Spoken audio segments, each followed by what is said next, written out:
Hello, I'm Roger Stone, sitting in for my good friend Alex Jones.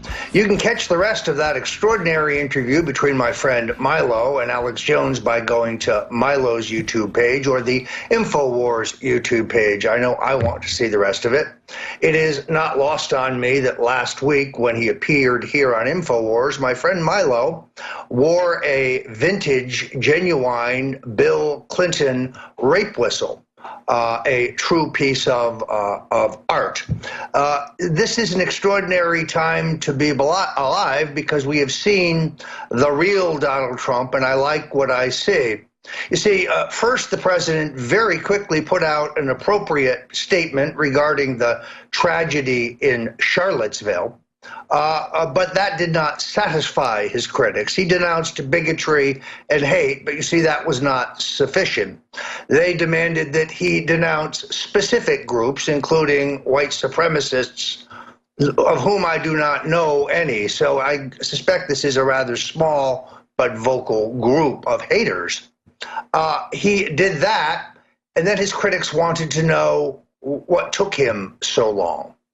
The truth is Donald Trump cannot please his critics. And then he finally, fed up, had that moment of truth where he said, wait a minute, there's plenty of blame to go around here. Those who expose, those who condone, those who perpetrate violence on the left, the most violent elements of the Black Lives Matter movement, for example, they are equally responsible for the climate in America. They are equally to be denounced and rejected, as violence is never a solution. Now, the more one examines the events of Charlottesville, anyone who's an experienced political operative who understands agitprop, things begin to seem quite fishy. I don't deny that there probably were a few neo-Nazis and Klansmen interspersed through the mob for authenticity. But all this has the absolute feel of an astroturf effort by the Soros ops. Jason Kessler, who appears to be the chief organizer, is identified now as a white supremacist, but not very long ago he was an ardent Obama supporter and working in the Occupy demonstrations. I still have my investigation underway, but others with key ties who are allegedly now Klansmen or skinheads or neo-Nazis have very strange recent activities of activism, I should say, on the political left. Then what are we to make of the Craigslist ad that was found in Charlottesville soliciting actors for an outside drama? This is beginning to be precisely what WikiLeaks showed us happened in the campaign, where George Soros and his ilk financed guerrilla operations and dirty tricks operations to foment violence at the Trump rallies so that Trump could be blamed for the violence. That's precisely what is going on in Charlottesville. And the president raises a good point. It's interesting because if you start by tearing down statues of Robert E. Lee and Jefferson Davis, George Washington was in fact a slaveholder. Do you tear his statue down? To which one black journalist I was reading to the other day said, yes, not going to happen. So let us now turn to the Trump White House, where the cabal of the generals, what I call the 7 days in May crew, is very much in control, where General H.R. McMaster, who looks amazingly to me like Don Rickles, by the way, is in an alliance with White House Chief John Kelly, reminds me very much of General Alexander Haig, and they are believed to be allied with General Mad Dog Mattis, the first non-civilian defense secretary in modern times.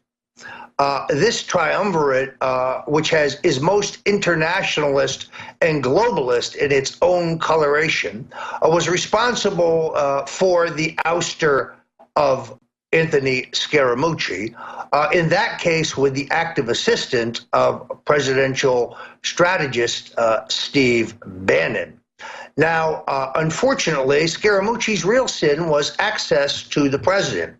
It's incumbent now on Kelly, who's attempting to crack down to control all information in and out to the president, or to the point where Ivanka and Jared now must communicate through General Kelly, and neither one of them are allowed to meet with the president alone, nor can they just walk in to the president's office during, as was the case, during the chaos in which Reince Priebus was running the show. Therefore, you have now a dynamic in which the generals will seek to oust Steve Bannon. Now, I have been one who has defended Bannon against charges of anti-Semitism or bigotry or white supremacy. These are falsehoods. But I believe he's a spent volcano. He has not stepped up, first in the personnel process, not understanding that personnel is policy. He helped no other Trump loyalists get inside the White House walls. Now he finds himself facing the globalists alone. He also, unfortunately, was the prime mover in the appointment of Rex Tillerson as our Secretary of State. Steve Bannon knew that Tillerson's chief patron was Condoleezza Rice, and that Rice had recommended Tillerson face-to-face with the president in a meeting in New York. Yet, he pushed the appointment of Tillerson. Rice and the Romneyites now dominate the Trump State Department. The pressure to remove the Soros people from embassies across Eastern Europe is ignored in the Tillerson State Department.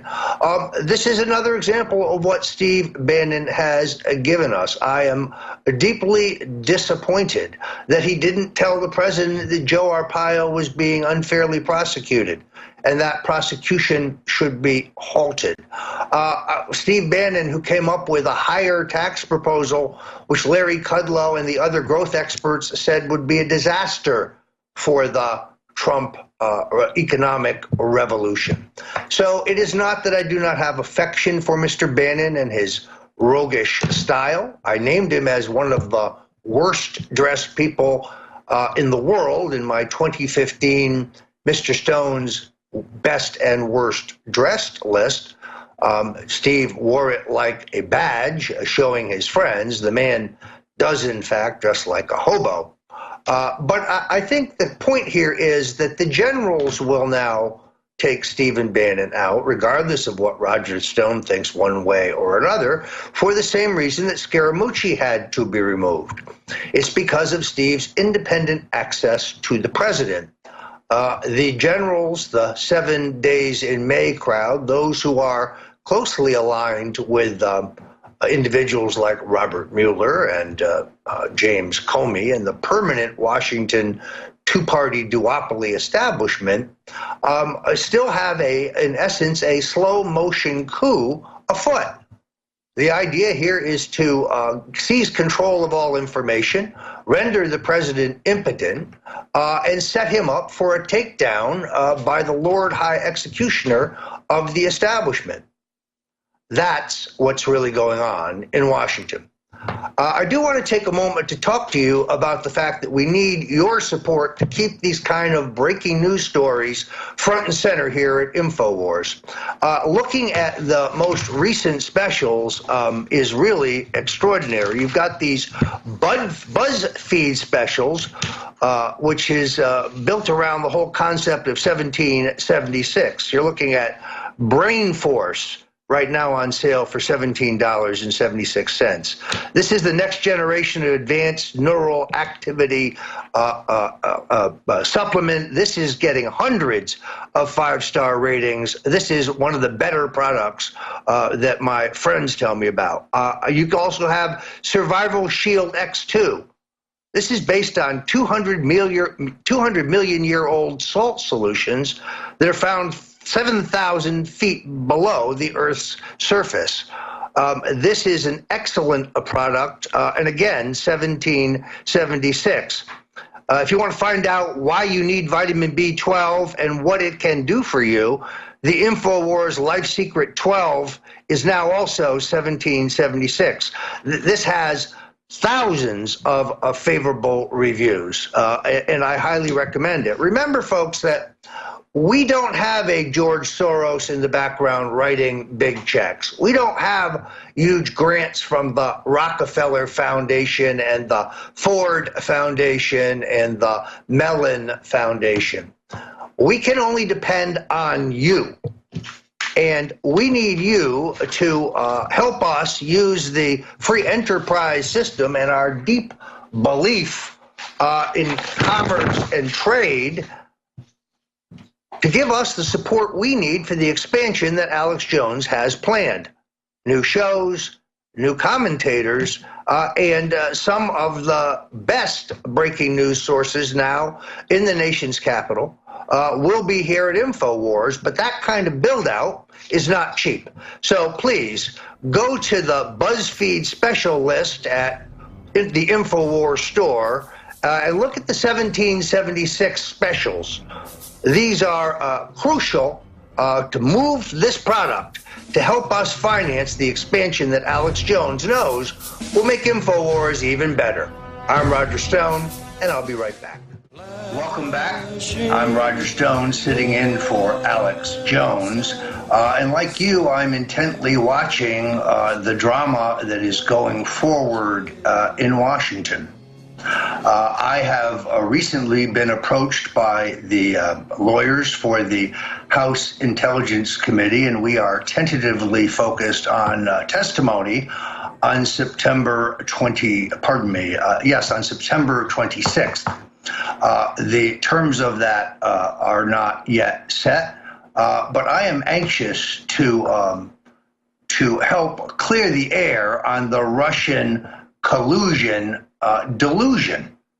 The truth is that there was collusion by a foreign nation in our most recent presidential election. That would be the nation of Ukraine. Ukraine was illegally helping Hillary Clinton. Ukrainian intelligence was forging documents to smear Paul Manafort, even though prosecutors in Ukraine admit today that he has done nothing wrong or illegal in the country. But now we learn that these very same Ukrainians have sold missile technology to the North Koreans to make their weapons more accurate and more stable. So in other words, Hillary Clinton colluded with the Ukrainians to steal this election. Later in the week, I'll be talking to, sorry, we're active here at the Bureau, I apologize. I have Lee Stranahan will join me to lay out in chapter and verse what exactly is going on in terms of the lack of public focus and investigation into the illegal activities between the Ukrainians and the Clinton campaign. Unlike the Russian claims, here there is enormous proof of said collusion. On the other hand, collusion with foreign elections of foreign countries abroad is not unheard of. We interfered in the Russian election, spending money and agitprop in order to elect Boris Yeltsin. Yet, to this day, not a scintilla, not a shred of evidence of improper conduct by anyone in the Trump campaign involving the Russians has been proven. The meetings between Donald Trump Jr. and a growing cast of Russians seems to be a Keystone Cops drama, but there's no violation of the law there. Nothing of value exchanges hands. There are many questions about how the woman Russian lawyer even got into the country without a visa. Why would the FBI help her do so? And then there is the question of why she is pictured at a Hillary Clinton rally, and then later again at in the office of Senator John McCain. No, Russia is fallen flat as a pancake for the left. So now they are shifting to their second favorite attack vehicle, race.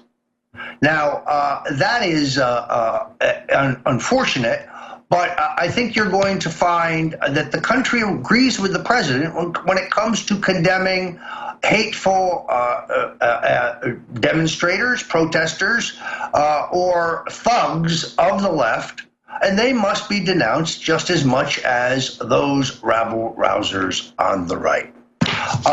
Please do me a favor, folks, and help us here stay ahead of the news curve. Help us with our expansion. Hit the Infowars.com store. You've got the 1776 sale on, which is extraordinary. We're talking about Brain Force Plus. We're talking about Survival Shield X2. You're talking about Bio True Selenium. You've got the new Super Blue mouthwash. My grandson loves this. 1776 Silver Bullet. Torque up that immune system. $9.95, 66% off. You won't see these prices again for a while, and some of these products really are first rate. I've used many of them. They're popular in the Stone household.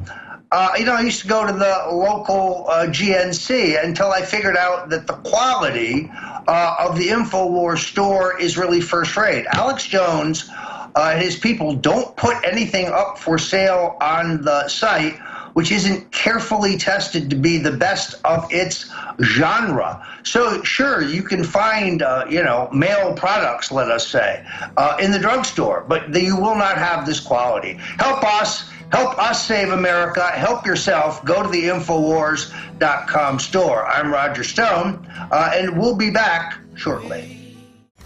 Welcome back.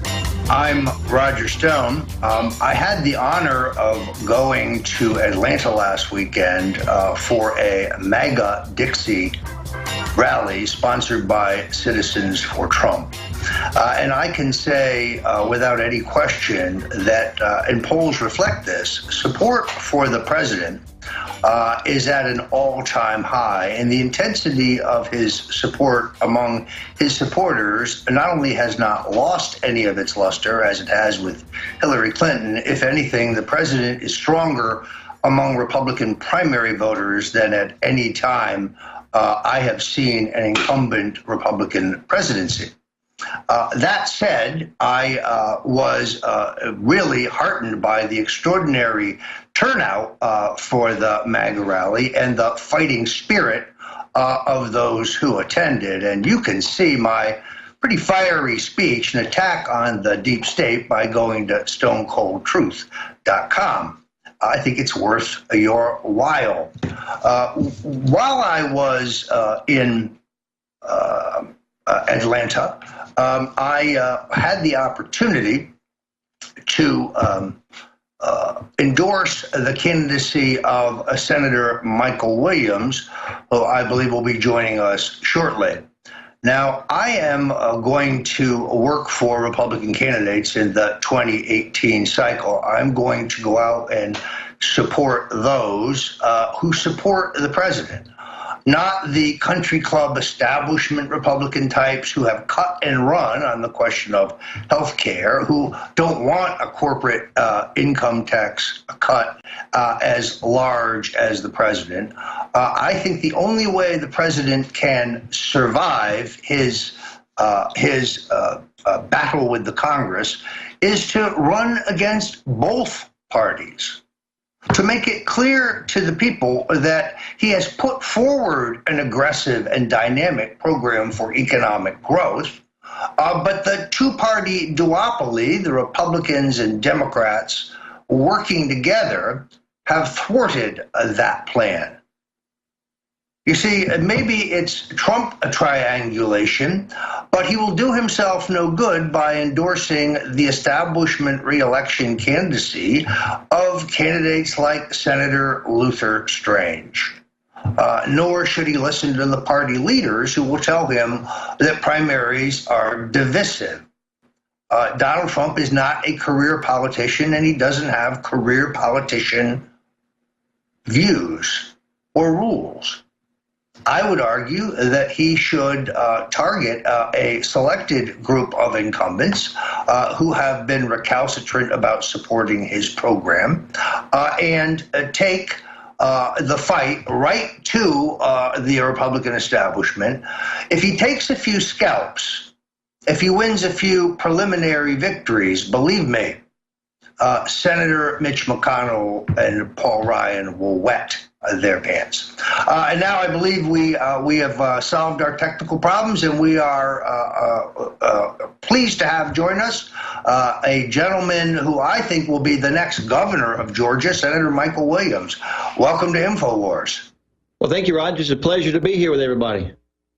I really want to tell people why I made the trek to Norcross, Georgia, to say a few words on your behalf. And no, I am not a paid consultant or strategist in your campaign. I'm a free agent, and I'm going to help those who helped the president. So not only are you, a comrade in arms from the Trump campaign, I know an early supporter long before many in the establishment realized his candidacy was real. But in many ways, you remind me of the president. You didn't come to the state Senate from politics. You came from business. You didn't come from a political background. You came from an entrepreneurial background. And I think many people don't know this. It was only when Obamacare threatened to destroy your business that you made the decision to make the sacrifice with small children, but get into politics and see if you can make a difference. That's really why I went to Georgia and why I'm proud to endorse your candidacy. Yeah, that's absolutely correct, Roger. I was the first elected official here in Georgia to come out and support the president in September of 2015. In fact, when he had his first rally in Norcross in October of that month, I was one of the only candidate or the only elected official that spoke at his rally. Also, you touched on it. I'm not a career politician. I'm a business guy. I'm a CPA by trade. Used to own 18 barbershops called Sport Clips Haircuts. Had 160 employees. Was taking care of my employees. They were loving their jobs. And Obamacare came in. And I was just sick and tired of continually fighting the government. I spent so much of my time dealing with the red tape and fighting government that I ended up selling it and decided, you know what? I'm fed up with career politicians that say one thing, get elected, and instead of doing what they promised the voters, they do what the people that finance their campaigns want them to do. They follow the lobbyists, the special interests, big corporate, and doing their bidding. So I figured, I just can't complain about it anymore. I've got to go out there and do it myself. So I put about $300,000 into my first campaign. Went out there and to be honest with you, we kicked the ass of the incumbent. He got his butt beat by 64%, 64 to 34%. You have an amazing and dynamic career so far. Something that Anthony Scaramucci, the former White House aide, said last week on his ABC interview is very true. Those in the political class don't want those from the entrepreneurial business class in the game. People who have had to make a profit, meet a payroll, pay their taxes. It's a zero-sum game for these career politicians. It's all about getting reelected, being non-controversial, keeping your head down, and as you know, with gerrymandering, appealing to the most partisan nature of their constituencies. You have an experience as a manager, and the race here is about governor. Governors need to run things, and I get the sense that you would run a tight ship. Now, they say you're a dark horse. They say you're the long shot, but I can tell you, it is not the candidate with the most money who wins. It is not the candidate with the most establishment endorsements. How do you think your campaign is going? I think our campaign is going fantastic, and you're absolutely right. They consider us a dark horse, that we're kind of the long shot, but they said that about Donald Trump too. They said that he would never win. He could never beat Jeb Bush and some of the other establishment candidates. When he became the Republican nominee, they said he could never beat Hillary Clinton. Well, we saw what happened. Donald Trump won. The people in this country, in this state as well, are sick and tired of the career politicians that you said earlier.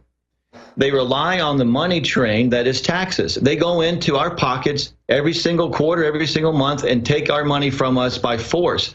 I was sitting in a budget meeting, the very first budget meeting I was as a state senator, and they had this chart up on the wall that was a graph of what they call revenue. Again, what it is it's taxation. And they're all patting themselves on the back because they had collected more revenue. I was sitting there thinking, oh my goodness, these guys don't know what they're talking about. This is not revenue. This is taking our money by force. There is no product they're selling. They're taking it from us. And then what they do with it, it's astounding. Again, like I said, I'm a CPA. I actually enjoy reading audit reports and financial statements. I've been diving into the books here in the state of Georgia, and we waste billions of dollars every single year. It's mind-numbing, the amount of money that we waste. And again, the career politicians, they don't care. As long as they get the support of the lobbyists, the special interests, they'll dole out our money all day long. We see that with tax credits and all kind of other programs that we have here in the state of Georgia, again, that benefit a select few people, not the people of Georgia. You know, it's funny you mention it because your chief opponent, Casey Cagle, reminds me very much of Jeb Bush. You know, lots of money, but no votes. Here's a guy who's been in public office for 24 years straight, been on the public payroll since he was 28 years old, never Correct. created a job, never made a payroll, but more importantly, not much of a legislative record either. A classic go-along to get-along politician who secretly opposes pay raises for cops and firemen, for law enforcement, then publicly tries to pretend he was for it. It's the typical, you know, politician's two-step. I've seen this one before. No, exactly, Roger. I mean, you just hit the nail on the head. He's been in office for a quarter of a century. Not only that, Republicans have controlled the state of Georgia for over a decade with the governor's office, the House, and the Senate. And we still have the highest state income tax in the Southeast. I think South Carolina has a little bit higher than us. Our budget has grown from $15 billion to $25 billion in the past 7 years. And again, to your point earlier, I had a bill this past legislative session where we were trying to give our law enforcement officers a pay raise. We have 3,200 law enforcement officers in the state of Georgia that are on food stamps. That is an embarrassment. He killed that in the Senate. Now, there's plenty of money to give to build stadiums and parking lots and all that kind of good stuff for the for big corporate out there. But where was the money for the law enforcement officers when they need it? Again, having anybody supporting us with their lives on the line every single day, and they have to be on food stamps. Again, it's an embarrassment, and we need to do something about it. We need to, again, support the people of Georgia, not the career politicians and the establishment. Now, Senator, here's a political question for you. Donald Trump's victory in the state of Georgia was by about 4 points. Certainly significant and solid, but I expected perhaps that it might have been a little bigger. If the election were held again tomorrow in Georgia, what would be the result? I believe that he would win by a drastic margin right now because the people here in Georgia, they love what our president is doing. They are seeing a man who is committed to bringing our country back, to making America great again, and he is fighting tooth and nail against the media on both sides, both the right and the left. I mean, to have a Senate right now that will not pass the repeal of Obamacare after campaigned on doing that, again, it continues to add fuel to that fire that we are feeling, where we're just tired of these politicians that say one thing and do something else. So I don't know what the number would be, but I know he would win by a much larger margin, primarily because, again, I'm talking to people out there that say, you know, they are in support of their president. And also, he won 155 of 159 counties here in Georgia primary. So he has a strong base here in Georgia. Well, we're going to be following your race very, very closely. It was my colleague Owen Schroyer here at InfoWars who first picked up on the Omar Navarro for Congress campaign against Maxine Waters. We're also going to be following Carla Spalding, the Republican candidate against Deborah Wasserman Schultz in Fort Lauderdale. We're going to be watching your campaign for Georgia as well. I know this is an uphill, grassroots, hand-to-hand combat endeavor, but I have a feeling that you are on the right course, and we will welcome you back at InfoWars to give us kind of an update down the road. Well, thank you. And if I may, Roger, could I just direct everybody to our website they can go to learn more about our campaign campaign. It's WilliamsGeorgia.com. And like you said, we're relying on grassroots. I've already put a lot of money myself in the campaign, but anybody who wants to support the president here in Georgia, support his movement, I appreciate any donations y'all can throw our way. Again, it's WilliamsGeorgia.com, and thanks for having me on. Great. There he is, folks. Fearless conservative Michael Williams, the new breed of Republican. We are back to tell you that this very day, the United States Cannabis Coalition, a bipartisan nonprofit, which is an ad hoc project of the U.S. Freedom Coalition, was launched. My co-partner in this endeavor is the trial lawyer from Orlando, John Morgan, who is widely and correctly credited with single-handedly passing the constitutional amendment in Florida that allows for the sale of medicinal marijuana. We simply call on the president, who courageously said that he would support the access of millions of Americans, including our veterans, to medicinal marijuana in the 29 states where it is legal. We simply call on the president to keep that pledge. We're deeply disturbed by grumblings that Attorney General Jeff Sessions and the White House Chief of Staff General Kelly are plotting a criminal crackdown in those states where there is a dichotomy between federal and state law. And of course, the feds argue that marijuana is illegal. The Holder memo, in essence a directive from the Attorney General under Barack Obama, that the feds would stand down where the states have legalized, is sound public policy and has worked well.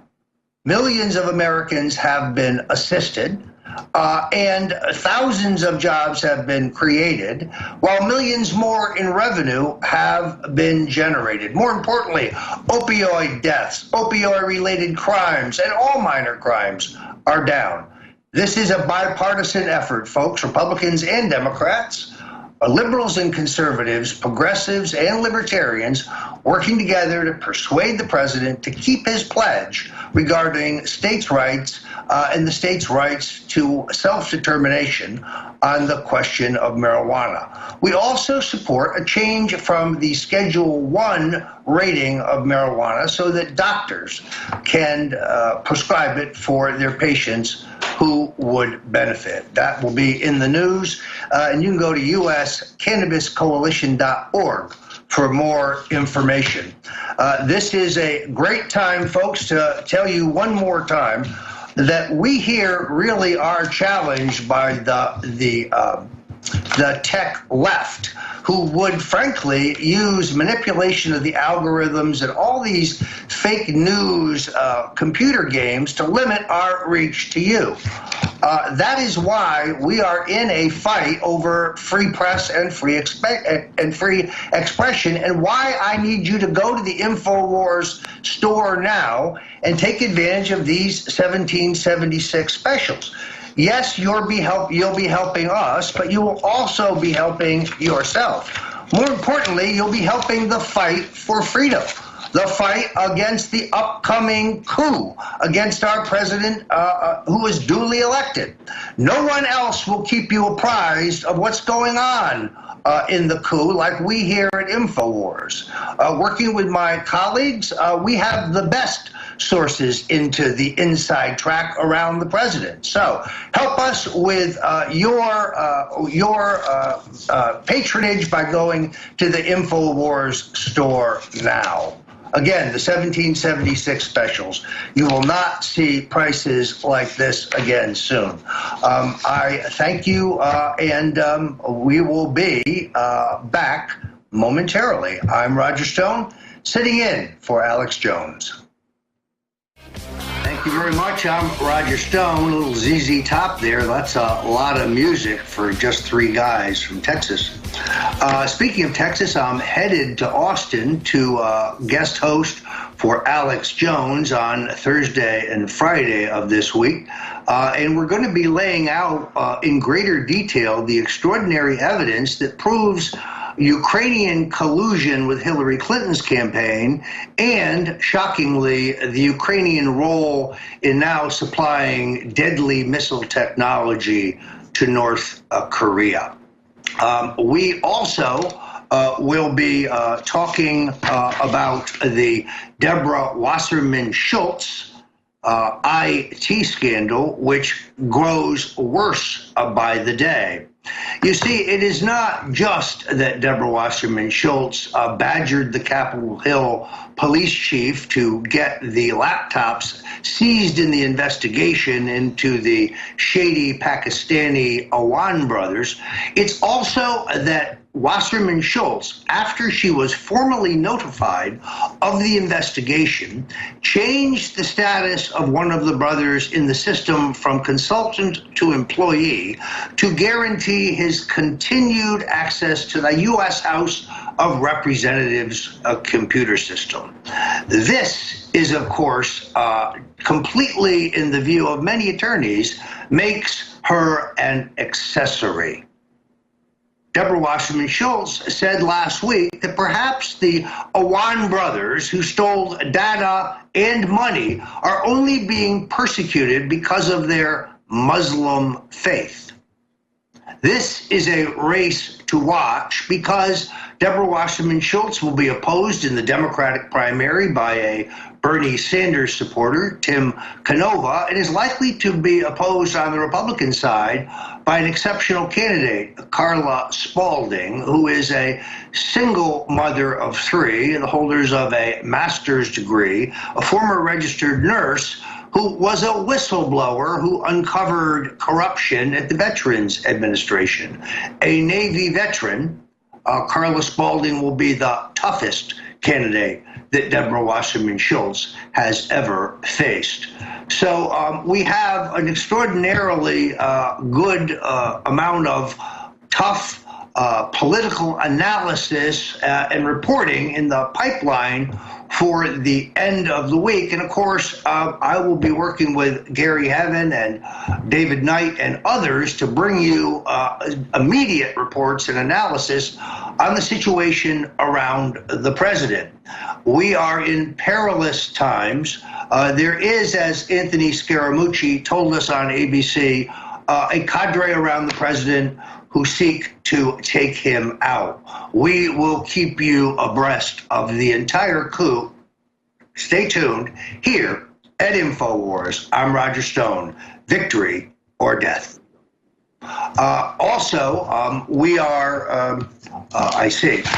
We are, I think it would be remiss not to talk for just a moment about that ABC interview. It is key that Scaramucci said three key things. One, he confirmed that there are those deep in the bowels of the White House whose job it is to, his words, eject the president.